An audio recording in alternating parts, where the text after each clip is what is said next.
Viloyat To'raqo'rg'on tumanidagi avtomatik darvozamiz navbatdagisini o'rnatib berganmiz. Darvozamiz bo'yi 285 ga 292 bo'lgan. Ishimiz bitta. Mana akamizga pultini topshiramiz. Aka, qullab bo'lsin. Rahmat.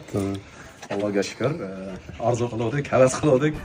Mana YouTube'da tomosha qilib o'tirib bir ko'rinib chiqib qoldi, bir qaradik. Uncha ko'pchilikni qaradim, kuzatdim. Akalarga, shukrlar akalarga telefon qildim. O'z vaqtida olib mana 4 kun 5 kunda deyishdi, lekin 3 kun atrofida bitkizib optimal berishdi. Biz o'ylaganimizdan yaxshi. Tasavvur qilmadim. Sekinroq va internet sekinroq chiqanga o'xshadi. Lekin men o'ylaganimdan yaxshi. Hammalarga tavsiya qilaman, qilinglar. Dunyoga bir marta kelasizlar, mazaq yashanglar. Rahmat, qullab bo'lsin. Rahmat. Har qanday uy fasadiga mos keluvchi shunaqangi avtomatik darvozalar xizmati kerak bo'lsa hamda darvozalar narxi sizga qiziq bo'lsa, ekran pastidagi nomerlarga aloqaga chiqarasiz. Batafsil ma'lumot telefonda berib o'tamiz.